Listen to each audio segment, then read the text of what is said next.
নমস্কার, গোপা গঙ্গোপাধ্যায়। আজ একটু সমাজের কথা বলি।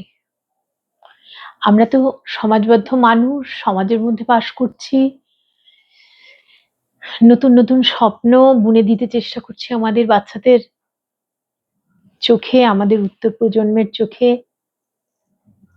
তারা ছুটছে সেই স্বপ্ন বুকে নিয়ে নতুন ভবিষ্যতের দিকে। কিন্তু প্রশ্নটা দাঁড়াচ্ছে, আমাদের সত্যি ভবিষ্যৎটা কোথায় আটকে যাচ্ছে? গত ৩৪ বছর বাম রাজত্ব, তাতে শুধু ধর্মবিদ্বেষ ছাড়া কিছু ছিল না। ধর্মবিদ্বেষ বলতে বামেদের কেবলমাত্র হিন্দু বিদ্বেষ। হিন্দু বামরাও হিন্দুদের বিদ্বেষ করেছে। ঘরে বসে মনসা শীতলার পুজো করেছে, অথচ বাইরে বেরিয়ে উদম ছাড়া হিন্দু সিস্টেমকে গালিগালাজ করেছে। কমিউনিস্ট।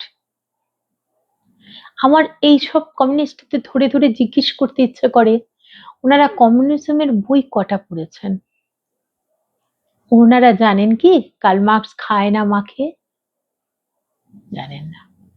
কার্ল মার্কসের জীবনের ওঠাপড়া, সংগ্রাম, আত্মত্যাগ জানেন না। ওরা জানেন লেনিনকে? জানেন না। ওরা জানেন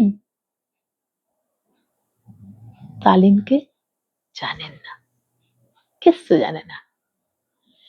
কিন্তু ওরা জানেন হিন্দুকে ছোট করে, হিন্দু ধর্মকে ছোট করে, হিন্দু ধর্ম সংস্কৃতিকে আঘাত করলেই কমিউনিস্ট হওয়া যায়। কমিউনিস্ট কথাটার মানেই তাই নয়। কমিউনিস্ট কথাটার মানেটা হলো সমাজতন্ত্রের ঠিকানা। আর যারা শরিক তারাই কমিউনিস্ট। আর যারা কমিউনিজম অর্থাৎ সমাজতন্ত্রকে যারা স্থাপন করবেন তারা কমিউনিস্ট। আর যারা দের দ্বারা সেই কমিউনিজম সমাজতন্ত্র স্থাপিত হচ্ছে ওটাই কমিউনিজম। এটাই দাস ক্যাপিটাল। ভুল হলে কোনো কমিউনিস্ট বন্ধু ভুল ধরিয়ে দেবেন, কারণ যে বইটার নাম বললাম এই বইটা আমার পড়া আছে। আমি যে যাদের নাম বলছি তাদের বিভিন্ন বই আমার পড়ি, পড়াশোনাহীন ভাবে কথা বলি না। যাই হোক, ভারতবর্ষের কমিউনিস্টরা প্রথম থেকে শেষ অবধি কেউ কমিউনিস্ট ছিল না। কমিউনিজম, হ্যাঁ কমিউনিস্ট আছে কয়েকজন, বা মনোভাবাপন্ন, নট কমিউনিস্ট। যাই হোক, মনোভাবাপন্ন। তবে আমাদের এই যে শতরূপ বাবু, সৃজন বাবু ভোটে হেরে গেলেও কোটি কোটি টাকা অ্যাকাউন্টে চলে আসে এই বিদেশ থেকে ডিপ স্টেটের দেওয়া, ভারত ভাঙার চক্রান্ত, হিন্দু ধর্মকে হেনস্থা করার চক্রান্ত কারী হিসেবে বিকাশ রঞ্জন ভাবু। এরা শিক্ষিত শয়তান, মুখোশধারী শয়তান। মানুষ, হিন্দু সাধারণ মানুষ যারা কমিউনিজম বোঝেন না, কমিউনিস্ট পার্টি জানেন না। প্র্যাকটিক্যালি ইন্ডিয়াতে কখনোই কমিউনিস্ট পার্টি ছিল না। কমিউনিস্ট নাম ধরলে কমিউনিস্ট হওয়া যায় না। কমিউনিজম জিনিসটাই আলাদা। ওইটাই তো আপনারা জানেন না, কমিউনিজম খায় না মাথায় মাখে। কমিউনিজমটা আলাদা। কমিউনিজম তারাই কমিউনিস্ট যারা সন্ন্যাসী। কার্ল মার্কস, লেনিন এরা তো এক অর্থে সন্ন্যাসীই ছিলেন, তাই না? যদি এদের জীবনী পড়ে থাকেন তাহলে জানবেন, না হলে তাও জানবেন না। আর এখনকার যারা আছে ভামরা, এরা না ঘরকা না ঘাটকা। তাদের উদ্দেশ্যে আমি আরেকবার বলি, আপনারা এই যে গুলি কপচাচ্ছেন এগুলো বন্ধ করুন। আপনারা শূন্য থেকে শূন্যতর হয়ে গেলেও নোংরামিটা ছাড়বেন না। আর আপনাদের প্রশ্রয়ে, আপনাদের অসভ্যতার কারণে সত্যিকারের হিন্দু মুসলিমের বিভেদ এমন ভাবে সৃষ্টি হয়েছে। এই আমার সোনারপুরে সবচেয়ে বড় দুটো যে মাংসের দোকান, একটা হলো রয়্যাল আর একটা তার পাশে। কেন, আরো যে ভেতর দিকেও কটা মাংসের দোকান আছে। আমরা আগে শুনিনি, আগে জানতাম কুরবানির সময় হালাল করে মাংস কাটে, তাও বড় হয়ে শুনেছি, ছোটবেলায় এটাও শুনিনি। আমার বাড়ি ভাঙড়, আমি ভাঙড়ে বড় হয়েছি, মানে মুসলিম অধ্যুষিত জায়গায়। সেখানে আমরা হিন্দু মুসলিম বিভেদের মধ্যে বড় হইনি, সম্প্রীতির মধ্যে বড় হয়েছি। সেখানে এই হালাল শব্দটা প্রচলিত ছিল না। আমরা হালাল শব্দটা পেয়ে গেলাম প্রথমে এই তৃণমূলের জমানায়। আসলে তখন মুসলিমরাও মুসলিমদের ধর্মটাকে ঠিক উগ্রভাবে পালন করতেন না, আর হিন্দুরাও না, কোনো পক্ষই না। সম্প্রীতির বাতাবরণে, ভালোবাসার বাতাবরণে দুটো মানুষ, বাংলাদেশ ভারত ভাগের আগে যেরকম ভাবে বাস করেছে গায়ে গায়ে, বাংলাদেশে আমার ঠাকুরদাদাদের অনেক মুসলিম প্রজা ছিল। তারা আসতেন, খাওয়া দাওয়া করতেন, বসতেন বার বাড়িতে। অন্তঃপুরে পুরুষদের তো যাওয়া নিষেধ, মুসলিমদের এইটুকু ব্যারিকেড ছিল, ব্রাহ্মণ পরিবার বলে। আর তেমনই এদেশেও আমি ভাঙড়ে সেরকম ভাবেই বড় হয়ে দেখেছি, এই শব্দগুলো ছিল না। এখন মাংস কাটা হয় হালাল করে। একজন হিন্দু এই 2-3 দিন আগে রয়্যালে গিয়ে, খাসির মাংসের দোকান, এখন মুরগিও হালাল করে কেটে না দিলে মুসলিমরা মুরগি নেয় না।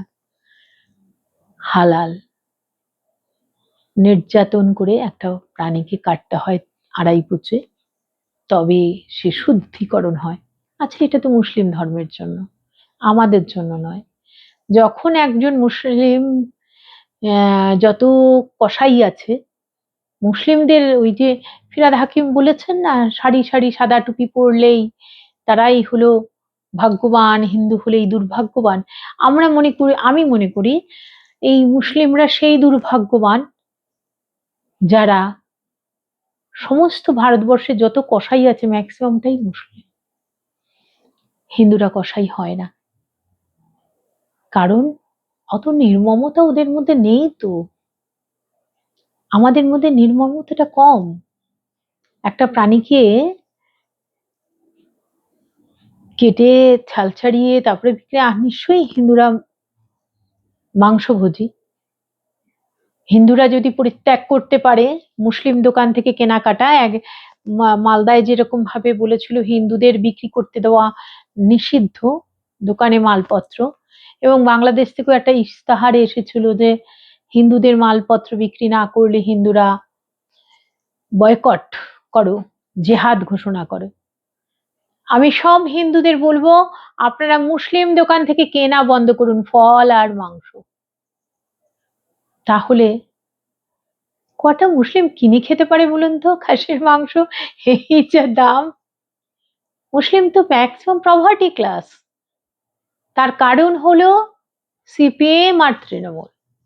ওদের লেখাপড়া শিখতে দেয় না, ওদের শিক্ষিত করে না, ওদের জাতিগত গুণমান বৃদ্ধি হয় না, মানবিক গুণ বৃদ্ধি হয় না। ওদেরকে কসাই করে রাখা হয়, হালাল করে মাংস কাটিয়ে সে মাংস ঝুলিয়ে। এটা তৃণমূলের আমল থেকে তৈরি হয়েছে, সিপিএম এর আমলেও এতটা অসভ্যতা ছিল না। ঝুলিয়ে রাখা হচ্ছে যাতে হিন্দুরা সেই মাংস খেয়ে তাদের ধর্ম নষ্ট হয়। আমার একটু হাসিও পায়, সত্যিই কি ধর্ম নষ্ট করা যায় কারোর? ধর্ম তো অন্তরের ভেতর। তবুও যখন এই কাজ হয়েছে, এক ভদ্রলোক যখন এসে জিজ্ঞেস করেছে তোমাদের পাঠা কি, তোমরা খাসিটা কি হালাল করে কাটো, তখন মাংসওয়ালা তার গায়ে থুতু দিয়েছে। তারপরে বাজার কমিটি বিচার করে শুধু থুতু দেওয়ার জন্য ক্ষমা চাওয়ানো হয়েছে, কসান দেওয়া হয়েছে, হালালের বিষয় কিছু হয়নি। এ ব্যাপারটা নিয়ে আমি অন্তত ছেড়ে দেবো না। আমি ভেবেছি অনেক বৃহত্তর ভাবনা করছে। আমি, দেখা যাক, আমাদের বিধায়িকার সঙ্গে যদি আমি দেখা করতে পারি, এই বিষয় নিয়ে কথা বলবো। এটা চলতে দেওয়া হতে পারে না। পশ্চিমবাংলায় বিজেপি সরকারের আমলে হিন্দুরা হালাল মাংস খাবে, এটা হতে পারে না। তেমনি হতে পারে না স্কুলে মাদারিহাটে যেটা ঘটে গেল, একটি হিন্দু ছেলে, ওটা মুসলিম প্রধান জায়গা, জয় শ্রীরাম বলার জন্য তার ক্লাসের ছেলেরা তাকে মেরেছে। এটা হতে পারে না। ওই ছেলেগুলিকে চিহ্নিতকরণ করে অবিলম্বে তাদের অ্যারেস্ট করে মানসিকভাবে সংশোধন করতে হবে যে এই জয় শ্রীরাম বলার রাইটটা হিন্দু প্রত্যেকটি মানুষের জন্মগত রাইট। এটা হিন্দুদের রাজ্য, এটা হিন্দুদের দেশ। মুসলিমরা আমাদের আত্মীয়ের মতো আছেন, থাকুন। আমাদের আঘাত করলে আমরা কিন্তু আপনাদের ছেড়ে দেব না, এটা কথা দিচ্ছি। ছেড়ে দেব না, হয়তো চুল পেকে গেছে, বয়স বেড়ে গেছে, কিন্তু নাছুর কিছু মানুষ আছে, এটা ছেড়ে দেওয়া যাবে না। আমি এটা নিয়ে একটা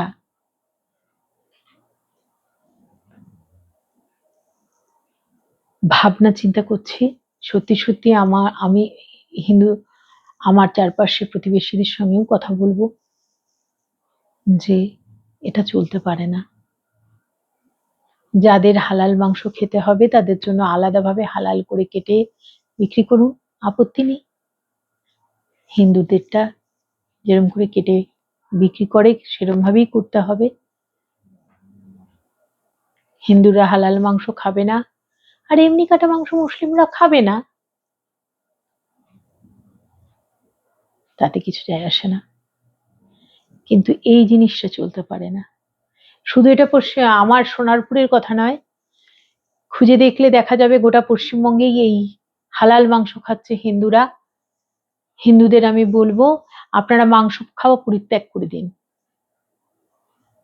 ব্যবসা ওদের বন্ধ হয়ে যাবে।